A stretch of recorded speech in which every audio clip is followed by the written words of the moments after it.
നമസ്കാരം. മലയാളി വാർത്ത ഇൻസൈഡിലേക്ക് സ്വാഗതം. ഒരുത്തരെയും വെറുതെ വിടില്ല എന്ന് അന്ന് ഇഡി പറഞ്ഞപ്പോൾ ഇത്രയും കൊണ്ടെത്തുമെന്ന് ആരും കരുതിയിരുന്നില്ല.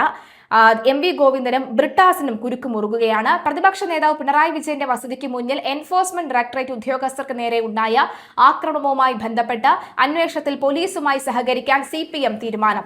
ചോദ്യം ചെയ്യലിന് ഹാജരാകാൻ ആവശ്യപ്പെട്ട് അന്വേഷണ സംഘം നോട്ടീസ് നൽകിയ പശ്ചാത്തലത്തിൽ മുതിർന്ന അഭിഭാഷകനിൽ നിന്ന് വിശദമായ നിയമോപദേശം തേടിയ ശേഷം പോലീസിന് മുന്നിലെത്താനാണ് മുതിർന്ന നേതാക്കളുടെ നീക്കം. അന്വേഷണം നിയമപരമായി നേരിടാനാണ് പാർട്ടി നേതൃത്വം തത്വത്തിൽ ധാരണയായിരിക്കുന്നത്. CPM സംസ്ഥാന സെക്രട്ടറി M.V. ഗോവിന്ദൻ, തിരുവനന്തപുരം ജില്ലാ സെക്രട്ടറി V. ജോയി MLA, രാജ്യസഭാംഗം ജോൺ ബ്രിട്ടാസ്, ബിനീഷ് കോടിയേരി എന്നിവർക്കാണ് പോലീസ് ആദ്യഘട്ടത്തിൽ ചോദ്യം ചെയ്യൽ നോട്ടീസ് നൽകിയിട്ടുള്ളത്. ആക്രമണ സംഭവം നടന്ന ദിവസം ക്ലിഫ് ഹൌസ് പരിസരത്ത് ഇവരുടെ സാന്നിധ്യം ഉണ്ടായിരുന്നു എന്ന കണ്ടെത്തലിന്റെ അടിസ്ഥാനത്തിലാണ് നടപടി. ഇതിന് പിന്നാലെയാണ് മുൻ മന്ത്രിമാരായ V. ശിവൻകുട്ടി, കടകംപള്ളി സുരേന്ദ്രൻ എന്നിവരിലേക്കും നോട്ടീസ് നടപടികൾ നീളുമെന്ന വിവരം വന്നത്. അന്വേഷണ നടപടികളിൽ നിന്ന് ഒളിച്ചോടില്ലെന്ന വ്യക്തമായ സന്ദേശമാണ് CPM മുന്നോട്ട് വെക്കുന്നത്. അനാവശ്യമായി വിവാദങ്ങൾ സൃഷ്ടിക്കാതെ നിയമപരമായ വഴിയിലൂടെ പോലീസിന്റെ ചോദ്യങ്ങൾക്ക് മറുപടി നൽകാനാണ് തീരുമാനം. നോട്ടീസ് ലഭിച്ച നേതാക്കൾ ഏതു വിധത്തിലാണ് പോലീസിന് മുന്നിൽ ഹാജരാകേണ്ടതെന്ന കാര്യത്തിൽ വിദഗ്ധ നിയമോപദേശം ലഭിച്ച ശേഷമായിരിക്കും തീയതികൾ നിശ്ചയിക്കുക. അതിനിടെ കേസിന്റെ അന്വേഷണം അതീവ നിർണായകമായ രണ്ടാം ഘട്ടത്തിലേക്ക് കടത്തിവിട്ടിരിക്കുകയാണ് പ്രത്യേക അന്വേഷണ സംഘം. ആക്രമണത്തിൽ നേരിട്ട് പങ്കെടുത്തതിനേക്കാൾ ഉപരി സംഭവത്തിന് പിന്നിൽ ആസൂത്രിതമായ ഗൂഢാലോചന നടന്നിട്ടുണ്ടോ എന്ന സംശയത്തിലാണ് പോലീസിന്റെ പ്രധാന ശ്രദ്ധ. ഇതിന്റെ ഭാഗമായി ചോദ്യം ചെയ്യപ്പെടുന്ന നേതാക്കളുടെ സംഭവ ദിവസം ഫോൺ കോൾ വിവരങ്ങൾ പരിശോധിക്കാൻ പോലീസ് നീക്കം ആരംഭിച്ചിട്ടുണ്ട്. നിയമപരമായി ചോദ്യം ചെയ്യലിനായി വിളിച്ചു വരുത്തുന്ന വ്യക്തികളുടെ ഫോൺ രേഖകൾ നിരീക്ഷിക്കുന്നതിനും ശേഖരിക്കുന്നതിനും യാതൊരു തടസ്സവുമില്ലെന്ന് അന്വേഷണ സംഘത്തിന്റെ വിവരങ്ങൾ നൽകുന്നുണ്ട്. സംഭവ സമയത്ത് വസതിക്ക് മുന്നിൽ ഉണ്ടായിരുന്ന നേതാക്കളും ആക്രമണത്തിൽ നേരിട്ട് പങ്കെടുത്തതായി ആരോപിക്കപ്പെടുന്നുണ്ട്. പ്രതികളും തമ്മിൽ ഫോണിലൂടെ ആശയവിനിമയം നടത്തിയിരുന്നോ എന്നാണ് പ്രധാനമായും സൂക്ഷ്മ പരിശോധനയ്ക്ക് വിധേയമാക്കുന്നത്. പ്രത്യേകിച്ച് അന്നേ ദിവസം സംഭവ സ്ഥലത്ത് സജീവമായി ഉണ്ടായിരുന്ന ബിനീഷ് കോടിയേരിയെ കേന്ദ്രീകരിച്ചാണ് പോലീസിന്റെ പരിശോധനകൾ വേഗത്തിലാകുന്നത്. ബിനീഷ് നേരിട്ട് ആക്രമണത്തിൽ ഏർപ്പെട്ടിട്ടില്ലെങ്കിലും കേസിൽ അറസ്റ്റിലായ 25 പ്രതികളുമായി ബിനീഷിന്റെ സംഭവ ദിവസം ഏതെങ്കിലും തരത്തിലുള്ള ആശയവിനിമയം ഉണ്ടായിരുന്നോ എന്നാണ് അന്വേഷണ സംഘം ആരായുന്നത്. പോലീസിന് ലഭിച്ച പ്രാഥമിക വിവരങ്ങളുടെ അടിസ്ഥാനത്തിൽ ഈ പരിശോധന നടക്കുന്നത്. മെയ് 27-നാണ് കേസിനാസ്പദമായ സംഭവം ഉണ്ടാകുന്നത്. വീണ വിജയന്റെ എക്സാലോജി കമ്പനിയുമായി ബന്ധപ്പെട്ട മാസപ്പടി കേസിലെ കള്ളപ്പണം വെളുപ്പിക്കൽ അന്വേഷണത്തിന്റെ ഭാഗമായിട്ടായിരുന്നു ED സംഘം പിണറായി വിജയന്റെ വസതിയിലെത്തി 8 മണിക്കൂറോളം പരിശോധന നടത്തിയത്. പരിശോധന കഴിഞ്ഞ് തിരിച്ചിറങ്ങിയ ഉദ്യോഗസ്ഥരുടെ വാഹനങ്ങൾ പ്രതികൾ തടഞ്ഞു നിർത്തുകയും കല്ലും മരങ്ങളും ഉപയോഗിച്ച് ആക്രമിക്കുകയുമായിരുന്നു. മാത്രവുമല്ല, കേസിൽ പിടിയിലായ CPM, DYFI, SFI പ്രവർത്തകരായ 25 പ്രതികളിൽ IP ബിനു ഉൾപ്പെടെയുള്ള 21 പേർക്കും അടുത്തിടെ കേരള ഹൈക്കോടതി ജാമ്യം അനുവദിച്ചിരുന്നു. 68 ദിവസത്തെ ജയിൽവാസത്തിന് ശേഷമാണ് കർശന ഉപാധികളോടെ ഇവർക്ക് ജാമ്യം ലഭിച്ചത്. പ്രാദേശിക നേതാക്കളും പ്രവർത്തകരും ജാമ്യത്തിൽ ഇറങ്ങിയതോടെയാണ് സംഭവത്തിന്റെ അണിയറ കഥകളിലേക്ക് പോലീസ് അന്വേഷണം ഊർജിതമാക്കിയത്. ആക്രമണം യാദൃച്ഛികമായി സംഭവിച്ചതോ അതോ രാഷ്ട്രീയ പ്രേരണയാൽ സംഘടിപ്പിച്ചതാണോ എന്ന് കണ്ടെത്താനാണ് മ്യൂസിയം ഇൻസ്പെക്ടറുടെ കൺട്രോൾമെന്റ് അസിസ്റ്റന്റ് കമ്മീഷണറുടെയും നേതൃത്വത്തിലുള്ള സംഘം ശ്രമിക്കുന്നത്. സംഭവ ദിവസം വീഡിയോ ദൃശ്യങ്ങളും മാധ്യമ വാർത്തകളും ഫോൺ രേഖകളും തമ്മിൽ തട്ടിച്ചു നോക്കുന്ന പ്രവൃത്തികൾ കൺട്രോൾമെന്റ് പോലീസിന്റെ നേതൃത്വത്തിൽ പുരോഗമിക്കുകയാണ്. അതേസമയം കേന്ദ്ര ഏജൻസികളെ ഉപയോഗിച്ച് സർക്കാരിനെ വലിപ്പിച്ചു കെട്ടാനുള്ള ശ്രമത്തിന്റെ ഭാഗമായാണ് അന്വേഷണമെന്ന വിലയിരുത്തലും പാർട്ടി വൃത്തങ്ങളിലുണ്ട്.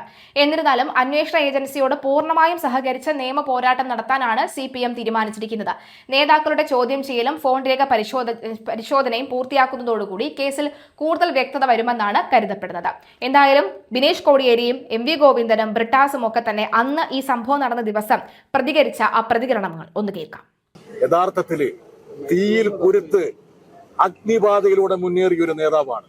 ഇതുപോലുള്ള ഒരുപാട് വേട്ടയാടലുകൾ കോൺഗ്രസും BJPയും അദ്ദേഹത്തിനെതിരെ നടത്തിയിട്ടുണ്ട്. അടിയന്തരാവസ്ഥ കാലത്ത് അദ്ദേഹത്തെ മർദ്ദിച്ച് ഇഞ്ചപ്പരുവത്തിലാക്കി അവിടെ നിന്നൊരു ഫീനിക്സ് പക്ഷിയെ പോലെയാണ് അദ്ദേഹം ഉയർത്തെഴുന്നേറ്റത്. അതുപോലെ തന്നെ കേരളത്തിലെ CPM-നെ നയിച്ചതിന്റെ ഭാഗമായിട്ട് അദ്ദേഹത്തിനെ വേട്ടയാടി. അദ്ദേഹത്തിനെതിരെ പ്രചരിപ്പിക്കാത്ത കഥകളില്ല. CBI കേസ് കൊണ്ട് അദ്ദേഹത്തിനെ വേട്ടയാടാൻ ശ്രമിച്ചു. എല്ലാ കോടതികളും ചവിട്ടുകൊട്ടയിൽ എറിഞ്ഞ ലാവലിംഗ് കേസിന്റെ ഒരു ദൃഷ്ടാന്തം കൂടി നമ്മൾ ഓർക്കുന്ന നന്നായിരിക്കും.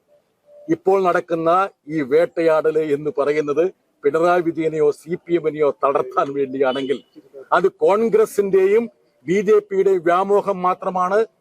എല്ലാ ഇച്ഛാശക്തിയോടുകൂടിയും പിണറായി വിജയനും അദ്ദേഹത്തിന്റെ പ്രസ്ഥാനമായ ഇടതുപക്ഷവും ശക്തിയുക്തം ഇതിനെ പ്രതിരോധിക്കും, ജനങ്ങളെ അണിനിരത്തും.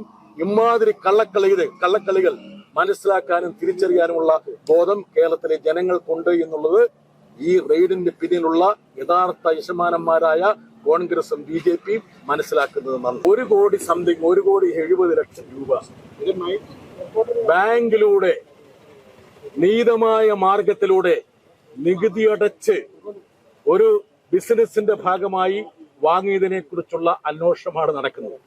എത്ര ഏജൻസികളാണ് അന്വേഷിക്കുന്നത്? ഇൻകം ടാക്സ് മുതൽ SFIO മുതൽ രജിസ്ട്രാർ മുതൽ ED മുതൽ 4 ഏജൻസികൾ. എനിക്കൊരൊറ്റ അഭ്യർത്ഥനയുള്ളൂ, ഇവരെന്തുകൊണ്ട് ഇനി FBI-യെയും മൊസാദിനെയും ഒക്കെ രംഗത്തിറക്കിക്കൂടാ ഈ വീണ വിജയനെതിരെ? യഥാർത്ഥത്തില് ഈ CMRL-ന്റെ സാക്ഷിമൊഴി വന്നപ്പോൾ, അവരുടെ രേഖകൾ വന്നപ്പോൾ എല്ലാ നിയമങ്ങളും കാറ്റിൽ പറത്തിക്കൊണ്ട് ലിക്വിഡ് ക്യാഷ് മേടിച്ച 2 പേർ ഇന്ന് സംസ്ഥാന മന്ത്രിസഭയിലെ അംഗങ്ങളാണ്. യഥാർത്ഥത്തിൽ ഏറ്റവും പ്രധാനപ്പെട്ട ഒരു കുറ്റകൃത്യം എന്ന് പറയുന്നത് കണക്കിൽപ്പെടാത്ത പണം വാങ്ങിയെന്ന് CMRL വ്യക്തമാക്കിയ 2 പേരല്ലേ? ഒരു ചെറുവിരൽ ഈ ED-യോ ഇൻകം ടാക്സോ അവർക്കെതിരെ അനക്കിയോ? യഥാർത്ഥത്തിൽ ആദ്യം, അതായത് ഇന്ത്യയിലെ ക്യാഷ് കൊടുക്കുന്നതിനൊരു കണക്കുണ്ട്. ഇത്ര രൂപയെ കൊടുക്കാൻ പാടുള്ളൂ. 20,000 രൂപയ്ക്ക് മേലുണ്ടെങ്കിൽ അത് രേഖാമൂലമായിരിക്കണം. നോക്കുക, 15 ലക്ഷം 20 ലക്ഷം വാങ്ങിയെന്ന് വാങ്ങിയവർ സമ്മതിക്കുന്നു, കൊടുത്തവർ സമ്മതിക്കുന്നു. എന്തെങ്കിലും അന്വേഷണം നടത്തിയോ? അതേസമയം നീതമായ നിയമാനുസൃതമായിട്ടുള്ള ഒരു ബിസിനസിന്റെ ഭാഗമായി നികുതി അടച്ചു വാങ്ങിയെന്ന് ആ മഹിള, ആ വനിത ചെറുപ്പക്കാരി പറഞ്ഞു. അതാണോ ഇവിടുത്തെ ഏറ്റവും വലിയ കുറ്റകൃത്യം എന്ന് പറയുന്നത്? അല്ല, ഇത് പാർട്ടി അഖിലേന്ത്യാ സെക്രട്ടറി സഖാവ് MA ബേബി തന്നെ ഇപ്പോൾ ഡൽഹിയിൽ പത്രസമ്മേളനത്തിൽ വ്യക്തമാക്കിയിട്ടുണ്ട്. ഇതൊരു രാഷ്ട്രീയ പ്രേരിതമായിട്ട് നടത്തുന്ന റെയ്ഡാണെന്നുള്ളത്. പ്രതിപക്ഷ പാർട്ടികളിലായിട്ട് നിൽക്കുന്ന നേതാക്കളുടെ കുടുംബാംഗങ്ങളെ വേട്ടയാടിക്കൊണ്ട് ആ പ്രതിപക്ഷ നേതാക്കളെ തകർക്കുവാനും അതോടൊപ്പം തന്നെ അവർ പ്രതിനിധാനം ചെയ്യുന്ന പാർട്ടിയെ തകർക്കുവാനുള്ള നീക്കമാണെന്നുള്ളത് ഇപ്പോൾ അഖിലേന്ത്യാ സെക്രട്ടറി സഖാവ് MA ബേബി പറഞ്ഞിട്ടുണ്ട്. അതിൻ്റെ ഭാഗമായിട്ട് തന്നെയാണ് ഇപ്പോൾ ഇവിടെ നടന്നുകൊണ്ടിരിക്കുന്ന ഈ റെയ്ഡും. ഇത് സ്വാഭാവികമായിട്ടും ED-യെ സംബന്ധിച്ചിട്ട് കാലാകാലങ്ങളിലായിട്ട് ഇപ്പോൾ നടന്നുകൊണ്ടിരിക്കുന്ന റെയ്ഡുകളെ സംബന്ധിച്ചിട്ട് നമുക്കെല്ലാം അറിയുന്നതാണ്. അപ്പോൾ കുടുംബാംഗങ്ങളെ ടാർഗറ്റ് ചെയ്യുക, കുടുംബാംഗങ്ങളുടെ പേരിൽ കേസുകൾ ഉണ്ടാക്കുക, അത്തരത്തിൽ അവർ പ്രതിനിധാനം ചെയ്യുന്ന അല്ലെങ്കിൽ അവരുടെ കുടുംബാംഗങ്ങളിൽ പ്രതിനിധാനം ചെയ്യുന്ന അച്ഛനോ അമ്മയോ ആരാണ് പ്രതിനിധാനം ചെയ്യുന്നത് അവരെ തകർക്കുക എന്നുള്ളതിൻ്റെ ഉദ്ദേശത്തിൻ്റെ ഭാഗമായിട്ട് തന്നെയാണ്. അപ്പോൾ പാർട്ടി എന്താണോ പറഞ്ഞിരിക്കുന്നത് ആ അഭിപ്രായത്തോടു കൂടി തന്നെയാണ് ഞാനും ഉള്ളത്. അന്വേഷണം നടക്കുന്നത് കോടതി ഇന്നലെ ആ കേസിൽ നടപടികൾ സ്വീകരിച്ചതുകൊണ്ടാണ്. അതിൽ ആ കേസിന് അല്ലെങ്കിൽ റെയ്ഡ് നടന്ന് അതിൽ തെറ്റൊന്നും ഇല്ലെങ്കിൽ അദ്ദേഹവും മകളും അഗ്നിശുദ്ധി വരുത്തി വരുന്നതല്ലേ നല്ലത്? കേസ് നടത്തുന്നതിനോ റെയ്ഡ് നടത്തുന്നതിനോ ഇവിടെ ആരും തടയുന്നില്ലല്ലോ. ഇപ്പം ഞങ്ങളിവിടെ വന്നിരിക്കുന്നത് റെയ്ഡ് തടയാനോ അല്ലെങ്കിൽ റെയ്ഡ് നടത്താൻ പാടില്ല എന്ന് പറയാനോ അല്ലല്ലോ ഞങ്ങളെല്ലാവരും വന്നിരിക്കുന്നത്. ഞങ്ങളുടെ പാർട്ടിയുടെ പോൾ ബ്യൂറോ അംഗമായിട്ടുള്ള സഖാവിൻ്റെ വീട്ടിൽ, അപ്പോൾ സഖാവ് ഇതിൻ്റെ അകത്ത് പ്രതിയല്ലല്ലോ, ഇതിൻ്റെ അകത്ത് പ്രതിയായിട്ടുള്ള ആൾ കുടുംബാംഗങ്ങളാണ്. ആ കുടുംബാംഗം പ്രതിയായിട്ടുള്ള ഒരു കേസിൻ്റെ അകത്ത് ഇപ്പോൾ പിണറായി സഖാവിനെ പോലും പുറത്തിറങ്ങാൻ പറ്റാത്ത രീതിയിലേക്ക് തടഞ്ഞു വെച്ചുകൊണ്ടുള്ള റെയ്ഡാണ് നടക്കുന്നത്. അത് ശരിയല്ല എന്നുള്ള അഭിപ്രായമാണ്. ആ അഭിപ്രായത്തിൻ്റെ ഭാഗമായിട്ടാണ് ഈ പറയുന്ന ആളുകളാരും തന്നെ ഒരു ആഹ്വാനം കൂടാതെ എല്ലാ പ്രവർത്തകരും ഇവിടെ വന്നു ചേരുന്നുള്ളത്. ഇതിന് പിന്നിലൊരു ഗൂഢാലോചനയുണ്ട് എന്ന് സംശയിക്കുന്നുണ്ടോ? അത് സ്വാഭാവികമല്ലേ. ഇപ്പം ഞാൻ ആദ്യമേ പറഞ്ഞു നിർത്തിയതല്ലേ. ഇപ്പം ഇതിൻ്റെ അകത്ത് പിണറായി സഖാവ് പ്രതിയല്ലല്ലോ. ഇതിൻ്റെ അകത്ത് പിണറായി സഖാവ് പ്രതിയല്ല. പ്രതിയായിട്ടുണ്ട് എന്ന് പറയുന്നത് അദ്ദേഹത്തിൻ്റെ കുടുംബാംഗമാണ്. ആ കുടുംബാംഗത്തിനെ പ്രതിയായിട്ടുള്ള ഒരു കേസിൽ പിണറായി സഖാവിനെ തടഞ്ഞു വെച്ചുകൊണ്ട് ഒരു റെയ്ഡ് നടത്തുന്നു. അതിലാണ് ഞങ്ങൾക്ക് ആക്ഷേപമുള്ളത്.